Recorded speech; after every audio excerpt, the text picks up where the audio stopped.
Morales bajó el volumen de su respiración. Gustavo solo levantó la mano para que nadie se moviera y la figura apareció de a poco, como quien sale a ver si alguien llegó.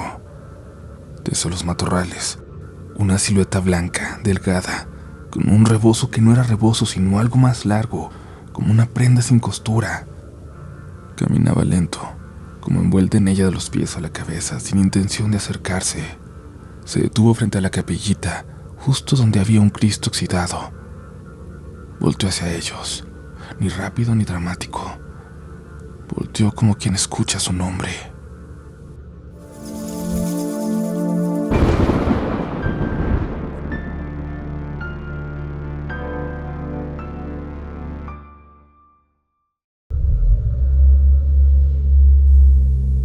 Muy buenas noches, comunidad. Por favor, sean bienvenidos y bienvenidas a este especial de historias de soldados, de militares, de cuerpos castrenses. Un tema que les gusta mucho, como lo hicieron ver en una reciente encuesta donde les preguntábamos de qué tenía que tratar nuestro siguiente episodio especial.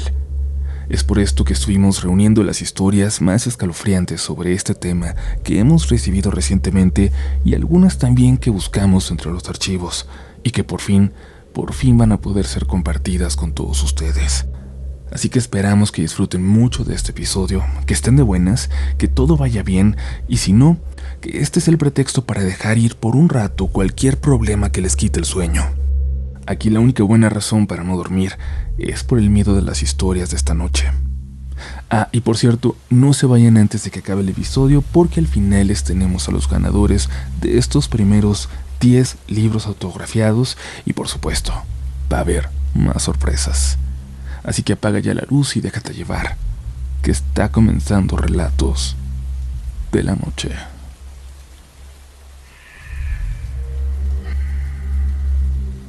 Hola comunidad, me llamo Janet y tengo un niño de 5 años. Ya no vivo con el papá de mi hijo, pero tenemos muy buena relación. Él es soldado y la última vez que vino a vernos nos contó algo que creo es digno de Relatos de la Noche.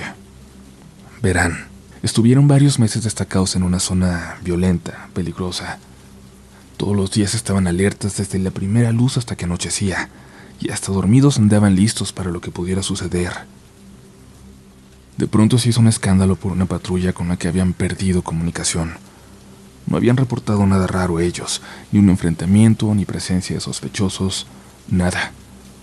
La patrulla solo había avisado la zona en la que entraba, y luego nada más, puro silencio. Y de alguna forma el silencio era todavía más preocupante a que hubieran avisado que entraban a una emboscada o algo así. Esa simple desaparición levantó alertas y mandaron a buena parte del personal a buscar a la patrulla perdida. Ahí fue cuando pasó lo peor para Esteban, el papá de mi niño, pues en medio de un camino, al pasar por un barranco notaron algo raro. Un olor a muerte vieja que les llamó la atención. Aunque estaban buscando a sus compañeros, no podían ignorar lo que notaban, lo que olían, porque ellos ya reconocen cuando la muerte que huelen es humana. Y ahí cerca, en ese barranco, definitivamente había cristianos muertos. Era de noche y la zona era peligrosa, así que reportaron el hallazgo y que bajarían un par de elementos a revisar mientras los demás montaban guardia en el camino. Y uno de los que bajó fue Esteban. Luego se dio cuenta de que por ahí había caído un carro, por las ramas rotas de los árboles, pero también se notaba que había sido semanas atrás, porque las ramas rotas habían retoñado. Al bajar lo suficiente notaron que abajo había una camioneta del ejército, y cuando llegaron a ella, encontraron los cuerpos de varios compañeros, ya descompuestos por el tiempo. Ahora bien, lo extraño, comunidad, lo increíble de esto es que la camioneta y los compañeros eran los mismos que habían desaparecido horas antes. Sin embargo, tanto el estado de los cadáveres como de la camioneta y sus alrededores evidenciaban que tendrían al menos un par de semanas ahí, al menos. No creyeron lo que veían, ni los superiores cuando llegaron al lugar. Llegó gente de otros rangos, de los que casi nunca veían. Llegaron autoridades civiles muy importantes. Llegó un grupo de peritos y forenses de la capital. Nadie entendía lo que estaba viendo. Y sobre todo, Nadie podía hablar de lo sucedido. ¿Qué iba a decir la prensa ante una situación como esa? O los familiares de las víctimas. No sé qué le habrán inventado a las pobres familias para darles los restos sin dejarlos verlos. No sé si los incineraron al final y les dieron solo las cenizas o si todo se arregló con dinero. Pero a los que llegaron primero a la camioneta, a los que vieron todo, les dieron un mes de descanso. Esteban aún no se recupera. No entiende lo que vio. Y yo no entiendo que el pobre haya envejecido tanto en un par de meses. Dice que todo es a raíz de lo que vio. Esa experiencia lo va a marcar para siempre. En sus ojos se nota que vio algo terrible.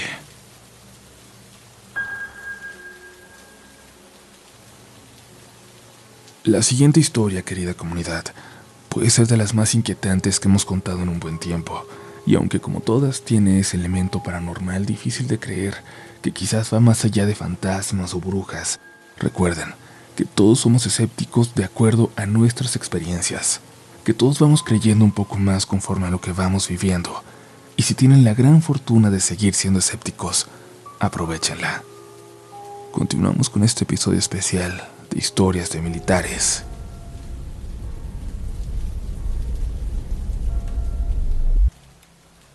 Mi tío Gabo fue militar. La historia que les quiero compartir, comunidad, es una que me contó alguna vez cuando yo tenía unos 11 o 12 años. En ese entonces él y su esposa vivieron en una casita que mis papás rentaban, justo atrás de la nuestra. Fue por unos meses, una emergencia, en lo que ponían al corriente unas deudas. Pero recuerdo bien que yo disfruté mucho ese tiempo porque mi tío se la pasaba poniéndome música, enseñándome bandas y cantantes que yo no conocía. Un tiempo en mi vida que formó muchos de los gustos que ahora tengo, y también recuerdo ese tiempo por las historias que él me contaba. Era un hombre lleno de anécdotas, y entre ellas había algunas de carácter inexplicable, sobrenatural.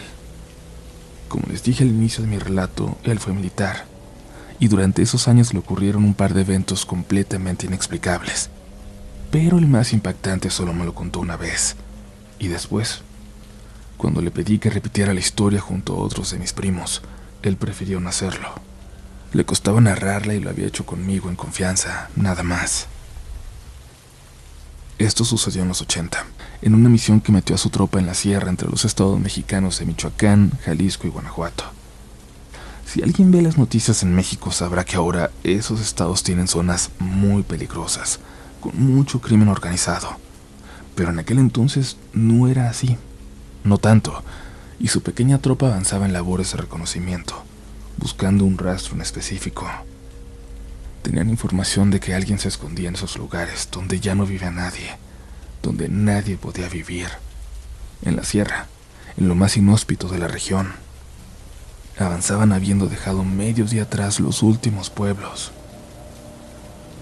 Una madrugada le tocó hacer a él la última guardia. Despertó para cuidar de la tropa las últimas horas del amanecer. Braulio, el más joven del grupo, que por alguna razón lo admiraba mucho y siempre estaba detrás de él, despertó también aunque no le tocaba guardia y decidió acompañarlo. El lugar era tranquilo, el silencio allá arriba era absoluto. Dudaban de las pistas que seguían, así que andaban algo despreocupados, siguiendo porque cumplían órdenes, pero no tanto porque creyeran que algo se iban a encontrar. Pero como siempre me decía mi tío Gabo, por algo pasan las cosas. Y yo creo que andaban allá arriba por una razón, una que quizás fue más importante que la original, por la que los habían enviado. Eran como las 4, casi las 5, cuando seguía siendo de noche pero ya no tan oscuro y más azul. Cuando desde su puesto de vigía, él y Braulio miraban una pequeña meseta frente a ellos, una que daba hacia pequeños senderos que eventualmente, luego de decenas de kilómetros, daban hacia poblados de la zona. Allí estaban platicando en voz baja, cuando de pronto Braulio se quedó callado a media sentencia. Peló los ojos, se levantó y se asomó hacia la meseta, pero pecho tierra, como si hubiera escuchado algo. Mi tío Gabo hizo exactamente lo mismo, confiando en los instintos y el buen oído del muchacho. Sacó su arma y observó con atención. A lo lejos se podía escuchar que alguien se acercaba, alguien que venía cantando. Vio con mucha atención, podían escucharlo, pero aún no lo veían. Pero alguien se acercaba, alguien que cantaba muy quitado de la pena, y finalmente pudieron verlo, saliendo de entre las ramas que daban al sendero y entrando en la meseta con pasto bajo donde ya podían observarlo con toda claridad. Cuando me describió lo siguiente, mi tío Gabo quiso esconder que se le llenaban los ojos de lágrimas. Paró el relato por un momento, respiró y luego me contó lo siguiente. Vio, a través de la mira de su arma, a un hombre que avanzaba bailando, como en una danza infantil, pero lo hacía avanzar. Y además, como si todo fuera parte de un bailable macabro, tenía puesto un disfraz. Su ropa era muy holgada y parecía llena de musgo, como el que sale a las piedras, como si llevara puesto un zarape, un poncho de musgo verde apagado. A pesar de que estaban a un par de decenas de metros de distancia, en cuanto ese extraño hombre entró en su campo de visión, trajo consigo una peste humedad que le escalaba en las narices. Tenía un gorro extraño además, un sombrero que describe como de vaquero pero aplastado, sucio y con los extremos hacia los lados, en lugar de hacia el frente y hacia atrás como siempre se usan. Y hubo algo más. Ese hombre llevaba una máscara de bufón medieval, una máscara que parecía de porcelana vieja, sucia, con ojos negros. Cuando entró en la meseta, cuando se adentró varios metros, pudieron ver que alguien venía detrás. Un niño, siguiéndolo unos cuantos metros, avanzando en el mismo baile extraño. Un niño que no debía pasar de los 8 años. Y luego otro, y otro, y otro, y otro, y uno más. Las 6 figuras pequeñas lo seguían bailando a distancia, en ropas que no podían protegerlos del frío de la sierra. Mi tío Gabo, con una seña silenciosa, le pidió a Braulio que fuera con mucho cuidado a despertar a los demás. Observó a cada uno de los niños, desde el más pequeño hasta atrás. Fue avanzando uno a uno hasta llegar al primero, y luego llevó su mira de nuevo al bufón. Cuando lo hizo, notó que éste ya se había detenido y que observaba directamente hacia él, con una cara que parecía furiosa, y las dos cosas resultaban completamente imposibles. Mi tío Gabo estaba entre las ramas, con camuflaje, sin hacer un solo sonido. Era imposible que lo hubiera podido ver, pero era claro que lo hacía.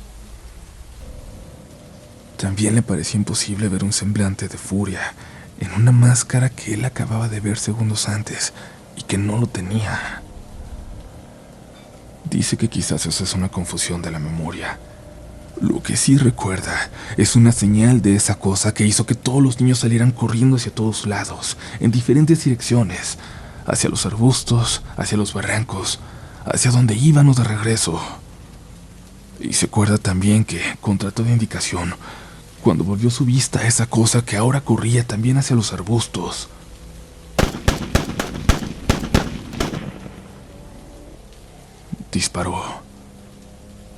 disparó dándole entre la espalda y el hombro, pero aquella cosa siguió corriendo hasta perderse de vista.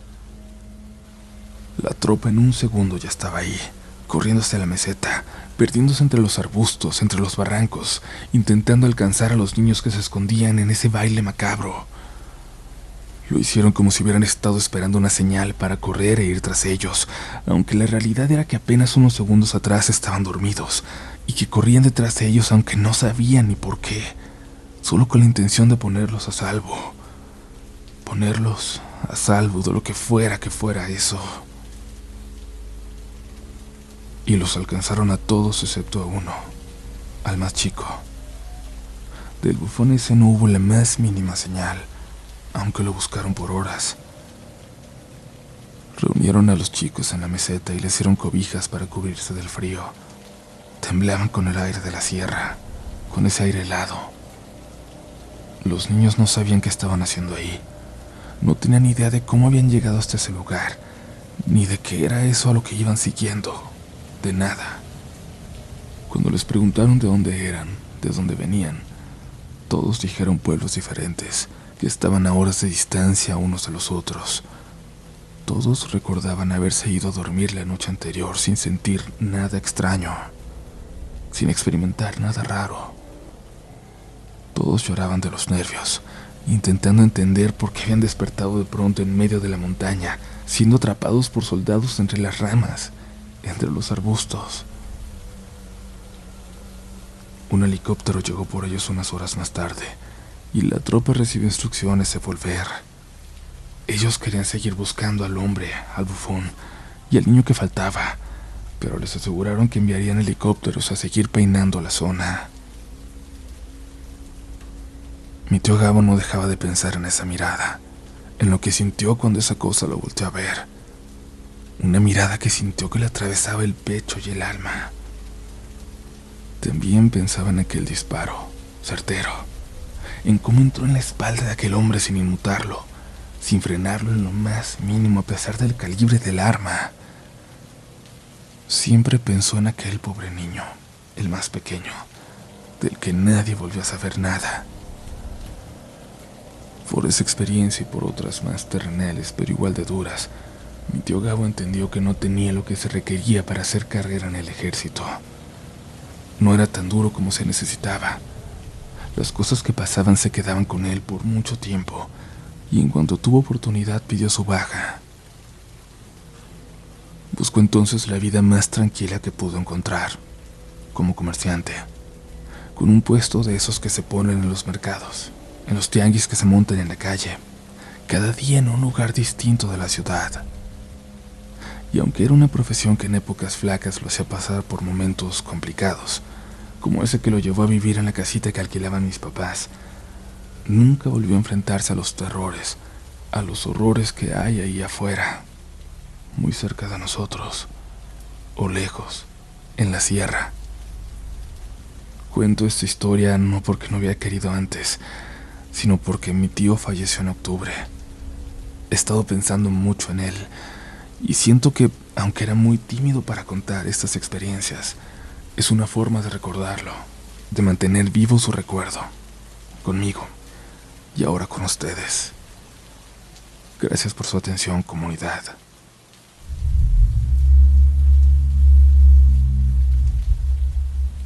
Es momento de un breve respiro, comunidad, y también momento de invitarles a suscribirse si no lo han hecho a este espacio. Un 40% de nuestros escuchas no están suscritos, así que no sean de esos, anímanse y vuélvanse parte de la comunidad Relatos de la Noche. Y por supuesto, si ya están de buenas, dejen también un comentario, dejen un pulgar arriba, una calificación de 5 estrellas. Esa es la mejor forma de ayudarnos, de saber que vamos por buen camino y que les gustan los episodios. Antes de continuar, déjenme decirles que si están buscando un regalo de Navidad económico pero significativo, aún pueden encontrar en algunas librerías mi libro Relatos de la Noche. Es muy sencillo de leer, aunque son cuentos, está escrito de forma parecida al lenguaje de este podcast, directa, fácil. Aunque se lo den a alguien que no lea mucho, se lo va a echar muy fácil, van a ver, y según me han dicho, lo va a disfrutar. Es un buen primer libro para que alguien inicie en la lectura y luego siga con más cuentos de terror o con clásicos de la literatura, no sé. Así empecé yo precisamente a leer, con libros de cuentos de terror, y finalmente me convertí en un lector empedernido. Y bueno, si no lo puedes buscar en librerías, voy a dejarles los enlaces en la descripción. Recuerden que está disponible en México, Estados Unidos, España y Chile. Y después de mi mención de siempre, ahora sí, continuamos, que aún quedan muchos relatos esta noche.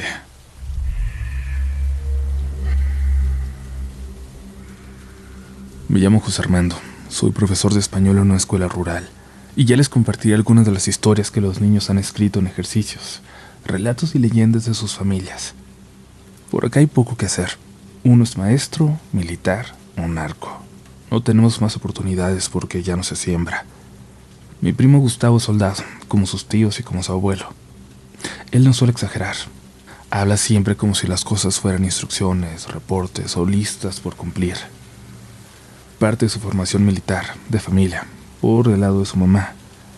Por eso cuando empezamos a hablar de lo que pasó en la sierra aquella madrugada, su voz se sintió diferente a como habla siempre, no impostada ni firme, nomás cansada, como si lo que vio ya no quisiera ni recordarlo, pero tampoco pudiera sacárselo de la cabeza. La orden de patrullaje llegó simple: revisar el perímetro de la zona donde se habían dado reportes desde días antes de movimientos extraños en los que solía ser un caserío. Era un pueblo minero abandonado, un puñado de casas a medio caer desde hacía décadas, techos de lámina doblados por el viento y una capilla tan pequeña que parecía una bodega. No quedaba nadie ahí desde hace muchos años, demasiados. Los rumores sobre lo que causó el abandono variaban según quien lo contara, que grupos paramilitares, disputas, desapariciones y otros relatos que ya no eran rumores sino advertencias. Lo cierto es que no fue por el cierre de la mina que formó el pueblo, porque esa tenía un par de décadas más de haber cerrado por completo, y el pueblo había quedado ahí. El convoy que iba era pequeño, solo 2 camionetas. Llegaron de madrugada porque el comandante decía que de día no se escuchaba nada, que el sol engaña. En la noche, en cambio, se filtra el sonido verdadero de los lugares, el que queda entre ramas y techos. Gustavo nunca había estado en esa sierra, pero las montañas se sentían como pesadas, enormes, quietas, como si no quisieran compañía, como si no les gustara que nadie se paseara por ahí. Caminaron primero el camino de tierra y nada. Una llanta vieja por allá, una silla rota, una bicicleta sin llantas junto a un árbol, ya haciéndose parte de él. El tipo de abandono que no se siente reciente, sino muy viejo ya, como si al lugar también se le hubiera olvidado que alguien vivió ahí alguna vez. A las 3:40, él y Morales, un cabo delgado pero hablador hasta por los codos, se adelantaron unos metros. No buscaban nada en específico, solo protocolar. Mirar ventanas, revisar puertas, apuntar la lámpara sin entrar. Al llegar a la última casa del camino, una pared entera había cedido, dejando ver el interior. La lámpara apenas alcanzaba a iluminar un muro con estampas religiosas descoloridas, y un gato flaco cruzó la sala sin apuro. ¿Quién sabe cuánto tiempo habría vivido ahí? ¿Quién sabe de dónde había venido?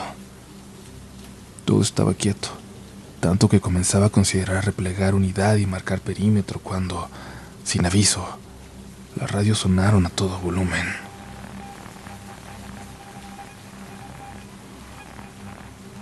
No eran voces claras, tampoco estática. Era como un intento de palabra, cortado. Gustavo dijo que lo primero que pensaron fue que era otra tropa llegando, pero nada en el sonido tenía cadencia humana. Aún así respondieron, y nadie contestó. No fue hasta que escucharon el primer sonido afuera que entendieron que no estaban solos. Fue algo parecido a una canción, pero sin melodía, como un tarareo bajo, hecho para sí mismo. No venía de frente, sino de los árboles. Era una sola voz, pero no sabían si era de mujer, de hombre, de anciana, de joven. No se podía identificar. Morales bajó el volumen de su respiración. Gustavo solo levantó la mano para que nadie se moviera. Y vieron cómo la figura apareció de a poco, como quien sale a ver si alguien llegó, desde los matorrales. Una silueta blanca, delgada, con un rebozo que no era rebozo, sino algo más largo, como una prenda sin costura. Caminaba lento, como envuelta en ella de los pies a la cabeza, sin intención de acercarse. Se detuvo frente a la capillita justo donde había un Cristo oxidado. Volteó hacia ellos, no rápido ni dramático. Volteó como quien escucha su nombre. La cara estaba cubierta, no sabían con qué. No una máscara, no un velo, pero tampoco era piel descubierta. Era algo intermedio, demasiado pálido, pero que alcanzaba a ocultar su rostro, sus facciones. Mi primo Gustavo dijo que lo más raro no fue la figura, sino que nadie dio la orden de apuntar armas, y aún así todos lo hicieron, como si el cuerpo hubiera decidido solo. Ninguna instrucción, ningún grito de mando. La figura levantó la cabeza hacia la nada, hacia la montaña, y detrás de esa acción el bosque respondió. El viento se escuchó moviendo las ramas, las más pesadas. Los radios volvieron a sonar, esta vez nítido. ¡Retírense! No era voz de nadie conocido, ningún nombre, ninguna clave, solo la orden. Morales juró después que la voz era femenina. Gustavo dijo que era imposible saberlo. Lo único en lo que coincidieron fue en que no había estática, en que fue nítida, demasiado. Al apuntar de nuevo hacia la silueta ya no estaba sola. A su lado, entre arbustos y piedras, había otras dos figuras. Uno de los reclutas quiso hablar, preguntar algo, pero no salió sonido. La garganta simplemente no obedeció. Mi primo aseguró que no era miedo, que era otra cosa, más profundo, como si no le saliera ni la voz. Una de las figuras levantó el brazo como despidiéndose, o bendiciendo, o despachándolos. Y entonces sí, el bosque habló. Era como si la misma montaña respirara, fuerte, hondo, una sola vez, como si se sacudiera todo, el terreno, los árboles. Y después silencio. Se replegaron sin correr, porque correr habría sido admitir que no comprendían lo que vieron. Subieron a las camionetas. Nadie habló. Mi primo solo dijo: no nos querían hacer daño, pero tampoco querían que siguiéramos ahí. Querían que nos fuéramos. A la mañana siguiente el reporte se archivó con un código que nadie explicó. Algo que significa sin contacto hostil, sin evidencia física, sin baja. Lo común, lo que se firma cuando no se quiere escribir lo cierto. Mi primo Gustavo cree que ese pueblo no se abandonó solo, que simplemente esa sierra, lo que la habita todavía, ya no quiere más huéspedes.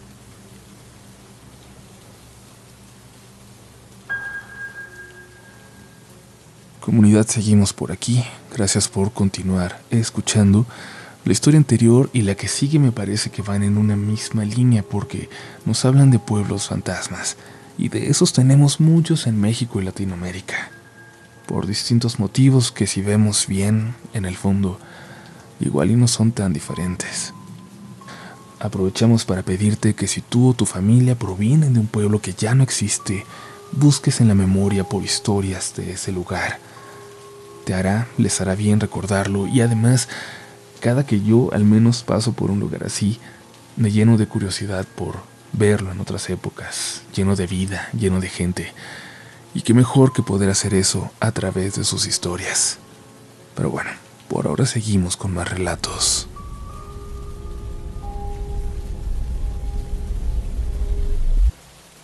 Mi hermano es soldado. Somos cuates. Es decir, que nacimos del mismo embarazo aunque no somos gemelos. De todas formas, aunque no seamos idénticos, como imaginarán, tenemos una conexión muy especial. De hecho, esta experiencia que estoy a punto de compartirles, de alguna forma yo la sentí, incluso antes de que él me la contara. Sentí ese miedo, esa desolación de lo que ocurrió aquella noche.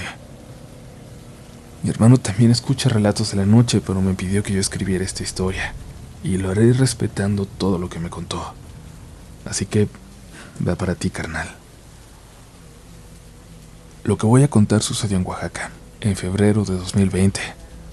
Un destacamento lanzó una llamada de auxilio desde un pueblo fantasma, un poblado de unas cuantas casas que hacía ya más de un año que no era habitado por nadie. Era una zona algo asediada por grupos paramilitares, los que hicieron que se fuera huyendo toda la gente. La compañía de mi hermano respondió al llamado. Era de madrugada, y encontraron a los miembros del destacamento encerrados en una de las casas, con barricadas, y verdaderamente aterrados, en serio muertos de miedo. Me dice que encontraron a hombres valientes, de esos que se enfrentan a la muerte sin pensarlo para cumplir órdenes, asustados como niños, temblando, agradeciendo a Dios cuando vieron que llegaron los compañeros. Todos estaban asustados, y solo uno de ellos logró explicar qué es lo que pasaba, por qué estaban allí escondidos, qué fue lo que habían vivido aquella noche. El cabo les explicó que estaban realizando un patrullaje en la zona. Tenía ya tiempo abandonado ese pueblo, pero dieron una vuelta para verificar que no anduviera nadie escondido por ahí, o saqueando lo que quedó en las casas. Ahí les llamó la atención un perro flaco que se acercó a ellos sin miedo, como esperando agua, algo de comer, o una caricia en la cabeza, lo que fuera. Les dio lástima. Cuando la gente se va a la mitad de la noche para salvar su vida, la de sus hijos, a veces los animales quedan atrás. Y era obvio que si ahí había otros perros que se habían quedado, él era el único que sobrevivía. Y quién sabe cómo, porque era evidente que tenía semanas sin comer. Le dieron algo para que se comiera, pensando que no iba a sobrevivir la noche. Sacaron lo que traían para darle de comer, pero sabían que no iba a sobrevivir la noche. Así que decidieron quedarse un rato con él, acariciarlo. No podían jugar con el pobre perro porque no tenía energías, pero no querían dejar que muriera solo. Le dieron agua también, pero era tarde. Parecía que los estaba esperando porque en cuanto caminaron con él, siguiéndolo a lo que parecía haber sido su casa, el pobre se echó en la entrada a dormir y ya nos despertó. El soldado dijo que él tenía un perro que extrañaba y que no pudo dejar de verlo en el lugar de ese pobre animal abandonado. Pensó en lo mucho que le dolería que el suyo muriera así que decidieron enterrarlo. Ahí, en lo que fue su casa. Y al hacer esto, al hacer el hoyo y enterrarlo, les dio la noche. Cuando echaron la última palada de tierra sobre él, de la nada todos sintieron algo. Digámosle corazonada, pero sintieron el peligro cerca. Fue tan claro que tomaron sus armas aunque no habían visto nada aún. Formaron una posición de defensa casi sin pensarlo, y entonces escucharon cómo de la oscuridad de una casa abandonada frente a ellos, algo se parecía aproximar. De detrás de unas maderas viejas vieron que algo se asomaba. Lo primero que pensaron es que se trataba de otro perro abandonado, por las orejas y los ojos brillantes, pero luego mostró su cabeza por completo, y era claro que no se trataba de un perro. El tamaño, el color, las orejas. Se trataba de un coyote enorme asomado, acechando. Le gritaron y no reaccionó. Alguien tomó una piedra que lanzó y pegó justo en una madera, a unos centímetros del rostro del animal, pero no se inmutó en lo más mínimo. No se movió en absoluto. Y eso les incomodó, que no se asustara. Los coyotes generalmente rehúyen el contacto con los humanos y ante la más mínima amenaza corren, pero este no. Al contrario, se puso de pie, se dejó ver. Fue entonces que se dieron cuenta que eso no era ya un coyote, era algo más. Era algo que se paró en dos patas como un humano y era alto, muy alto. Sin embargo, la cabeza, los brazos, era obvio que no era una persona, que era una bestia, pero algo que ellos jamás habían visto antes, algo que no podían entender. Hubo disparos al aire. El ser, de nuevo, permaneció quieto sin inmutarse. Ellos entendieron que si no temía los disparos, era porque no iban a provocar mucho en él. Uno de los soldados gritó groserías, otro comenzó a rezar. Sin pensarlo mucho retrocedieron y se refugiaron en la casa donde habían enterrado al perro.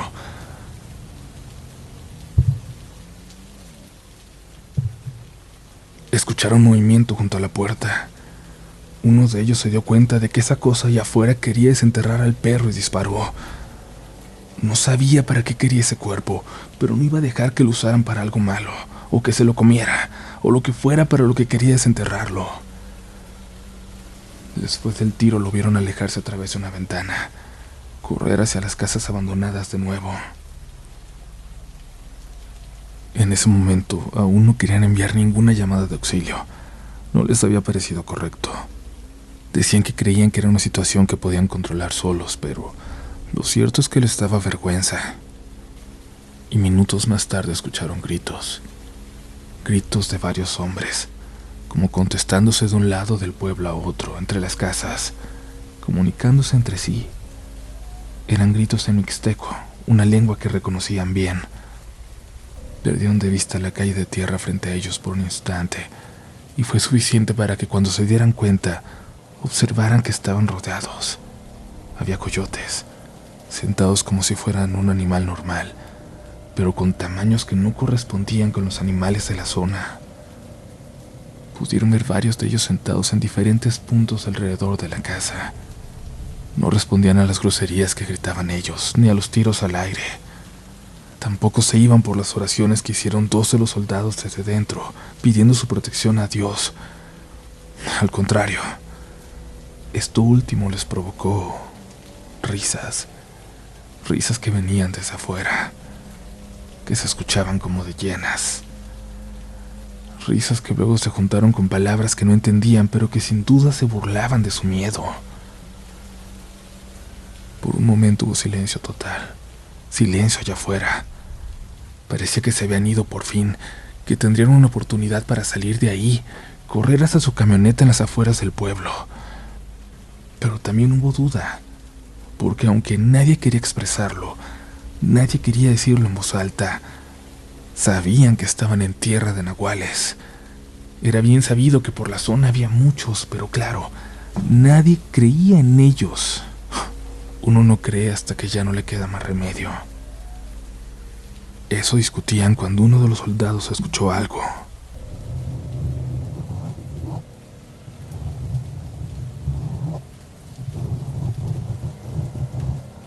Algo junto a la pared y se acercó, convencido de que algo rozaba con la ventana, pero no era eso.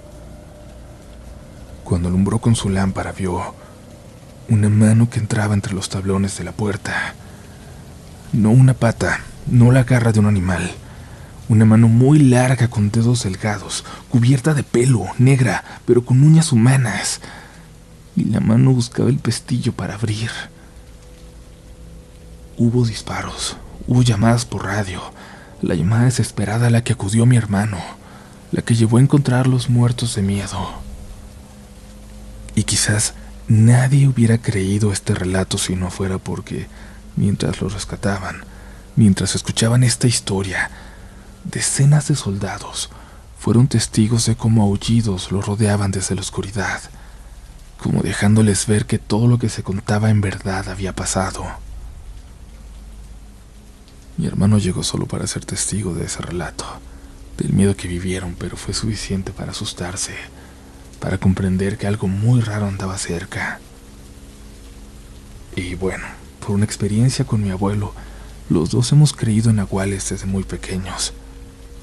Es algo en lo que creemos y respetamos. Y fue por eso que ese momento de tensión, que además a él le recordó tantas cosas de nuestra niñez, ese momento yo también pude sentirlo, a cientos de kilómetros de distancia, en otra ciudad. Sentí el miedo que vivió mi hermano aquella noche.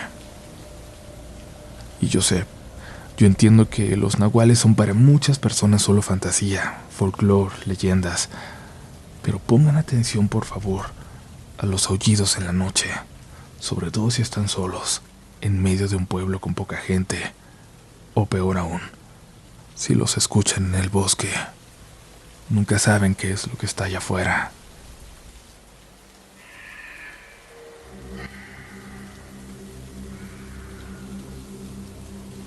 Mi nombre es Ramiro, comunidad, me da mucho gusto saludarles. Ya envié alguna vez un relato de mi infancia, pero no ha salido todavía, y ahora voy a intentar con este. Estuve destacado en el norte, por la zona más o menos cercana de Madera, Chihuahua, en mi primer año en el ejército. Había entrado, y lo digo sin pena, porque no me quedaban más caminos. No puedo decir más de la ubicación exacta, claro, pero menciono ese lugar para que más o menos se ubiquen. Mi mamá murió cuando yo tenía 15. Mi papá, ni para qué mencionarlo. Y la única persona que me quedaba era mi abuela, la mamá de mi mamá, allá en un pueblito de Sonora. El enlistarme, como les digo, no fue un acto heroico ni patriótico, como pasa con muchos de mis compañeros. Fue hambre y necesidad. Pero ella, mi abuelita, mi segunda mamá, me abrazó como si hubiera elegido la gloria. Mi problema, el que oculté de los exámenes, fue el oído derecho. Un accidente cuando era niño. Una infección mal curada por un animal. Una infección mal curada que me dio por un animal. Un insecto que se me metió o algo así. El caso es que escucho poco por ese lado, casi nada, y en entrenamiento eso fue un infierno. Aprendí a dormir con el oído bueno hacia la tropa, a girar la cabeza lo justo, a fingir que escuchaba órdenes completas. Un soldado que no oye es un problema, y yo no podía permitirme serlo. Fue en ese primer año, en la novatada silenciosa de las noches sin luz, cuando conocí a Iglesias, joven, delgado. ¿Qué les digo, comunidad? Un muchacho escuálido, no pasaba de los 20. Su mamá había muerto también, y él fue criado por su abuela, igual que yo. Así que conectamos desde la primera plática que tuvimos. Nos hicimos cercanos no por afinidad, sino por necesidad. Éramos dos huérfanos tratando de hacer familia ahí dentro. En ese destacamento la guardia nocturna se hacía de uno en uno. Turnos largos, a veces inútiles. Bueno, la mayoría de las veces, la verdad, porque muy rara vez había movimientos sospechosos o de grupos armados. Pero era peor confiarse. A Iglesias le tocó la guardia 2 noches seguidas, y fue la segunda de estas cuando empezó a reportar lo raro. No pidió apoyo, no dio ninguna clave anunciando peligro. Solo habló bajito por el radio y dijo: Está arriba. ¿Quién, soldado? La mujer. Todos pensamos que había visto siluetas, sombras normales de los cerros, pero no insistió. Tiene un vestido negro. ¿Dónde la ves? En los árboles. Pero no en el suelo. Está allá arriba. Esto fue lo que empezó a poner nerviosos a los demás, porque una cosa es ver un cuervo entre ramas y otra muy distinta a verlo en lo alto, donde solo llegan aves o nada. Después no supo o no quiso explicar más. Ya en persona nos dijo exactamente lo mismo, así de seco, así de escueto, que había una señora en los árboles. Y miren, ni siquiera a mí, que me tenía mucha más confianza que a los demás, se animó a contarme algo más. La tercera noche no le tocaba guardia, pero pidió cambiarse el turno con otro. No quería dormir, o no podía. A las 2:10 de la madrugada volvió a hablar por radio. Su voz no era temblorosa ni histérica. Era muy plana, casi tranquila. Más que las otras noches, de hecho. La mujer está aquí otra vez. ¿Se mueve?, le pregunté. No. Solo mira para acá. Nos mira. Mira para el campamento. Alguien le preguntó desde qué ángulo para calcular la visibilidad. Desde arriba me cago. Está allá en los árboles. ¿En qué árbol está? En todos. Fue lo último que dijo. Luego silencio. Simple y sencillamente silencio y nada más. Cuando salimos a buscarlo no había señales de pelea ni de ningún incidente. No escuchamos nada más. Ni disparos, ni pasos, ni sonidos en las ramas. Ni vimos tampoco huellas que se metieran en el monte. Pero sí había algo encima de nosotros. Allá arriba, en las copas. Allá estaba Iglesias, mi compañero, mi amigo. Iglesias estaba enroscado entre las ramas más altas de un sabino enorme, unos 18 o 20 metros. No lo medí, pero era imposible subir ahí. Imposible. No estaba colgado, ni clavado, ni amarrado.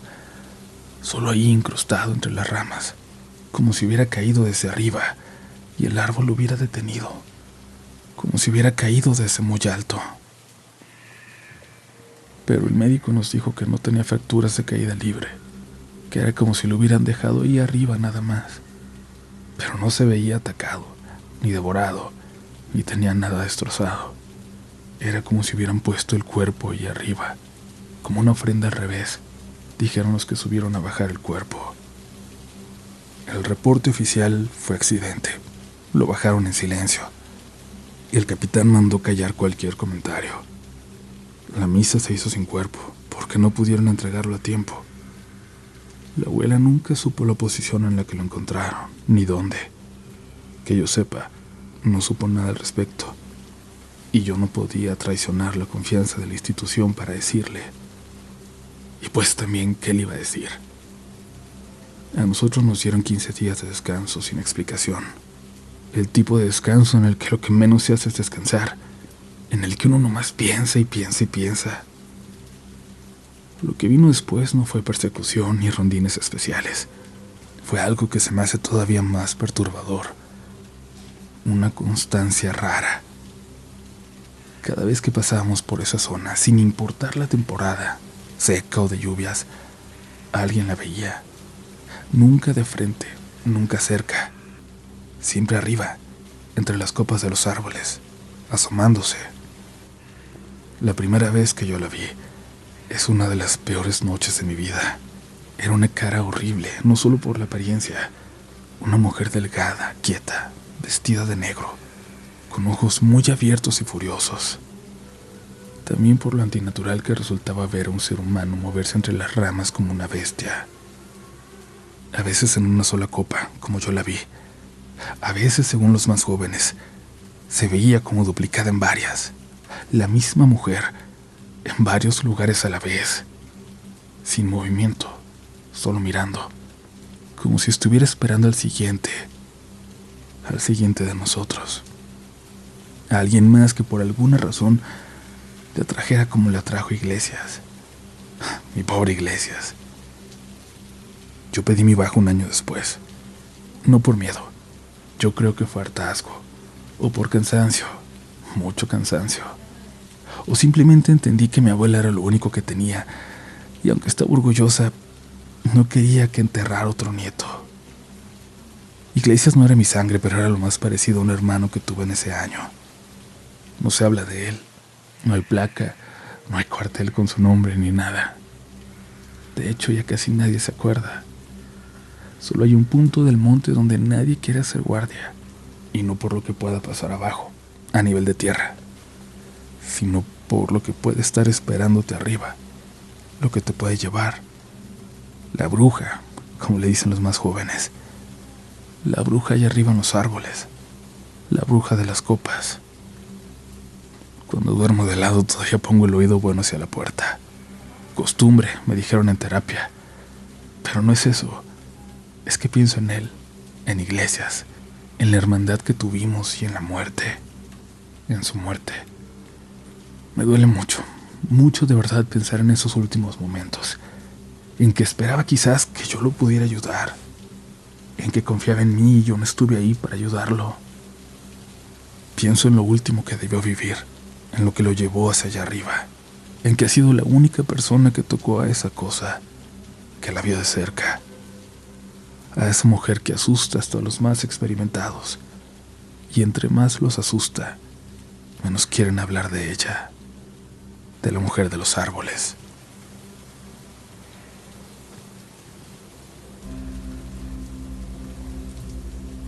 Comunidad, antes de terminar este episodio, como les prometí, vamos a anunciar a los ganadores de este sorteo, donde hay 5 ganadores de libros autografiados para YouTube y 5 más para plataformas de podcast. Recuerden, por favor, si escuchan su nombre, escribirnos lo más pronto que puedan a mirelato-de-la-noche@gmail.com. Es el mismo correo que está por ahí en la descripción del episodio para que manden sus historias. Y bueno, sin más preámbulos, para YouTube los ganadores son @Karen García-IB5PO, @Lucero H2262, @Mariela Alonso 2732, @Elizabeth Lajey 5272 y @Dulce María Pablo Hernández.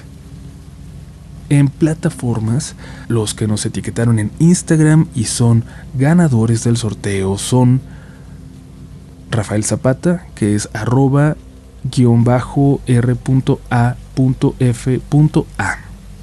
Lilia Delgado, @1Lia Delgado, @Amanda-RGZ, @Eduardo-HH-, y Estefanía Espíritu, @Aemfani-Espíritu.